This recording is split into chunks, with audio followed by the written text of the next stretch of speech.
Hi అండి, welcome back to my channel PVR tasty world. Vinayaka Chavithi సందర్భంగా మీకు ఈరోజు బెల్లం పాల తాలికలు చేసి చూపెడతానండి. ముందుగా ఒక గిన్నె తీసుకొని 2 స్పూన్ల పాత బెల్లాన్ని తీసుకున్నానండి.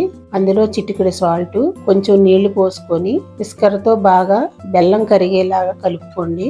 విస్కర్తో కలవకపోతే చేత్తోను బాగా మెదపండి. మెదిపి బాగా ఉండలు పోయేలా కలపండి. బెల్లం కరిగిన తర్వాత ఒక కప్పు వరిపిండిని వేసుకొని కొంచెం కొంచెం నీళ్లు వేసుకుంటూ ఒక ముద్దలాగా గట్టిగా కలుపుకొని మూత పెట్టి పక్కన పెట్టుకోండి. ఇంత లోపల స్టవ్ వెలిగించుకొని గిన్నె పెట్టుకొని ఒక 1/2 లీటర్ పాలు పోసి మరగబెట్టుకోండి. పక్క పొయ్యి మీద ఒక గిన్నె పెట్టుకొని ఒక కప్పు పాత బెల్లం వేసుకొని కొంచెం వాటర్ యాడ్ చేసుకొని కొంచెం కరిగించుకుంటే సరిపోతుందండి. పాకం రానవసరం లేదు.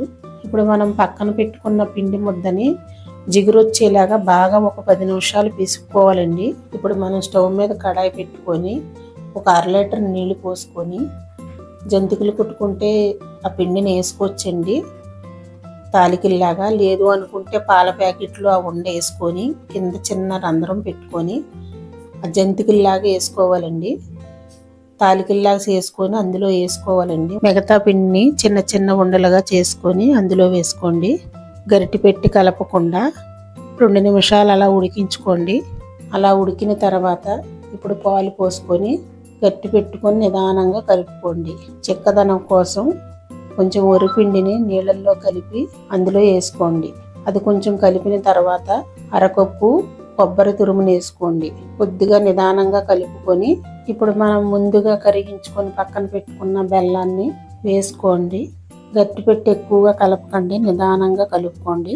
ఇప్పుడు ఒక స్పూను ఇలాచి పౌడర్ వేసుకోండి. ఒక 2 నిమిషాలు ఉడికించి బౌల్లోకి తీసేసుకోండి. గార్నిష్ కోసం జీడిపప్పు, బాదం పప్పు నేతిలో వేయించుకొని గార్నిష్ చేసుకోండి. ఇంతేనండి బెల్లం పాల తాలికలు. మీకు ఈ వీడియో నచ్చినట్లయితే లైక్ చేయండి, షేర్ చేయండి, మా ఛానల్ని సపోర్ట్ చేయండి.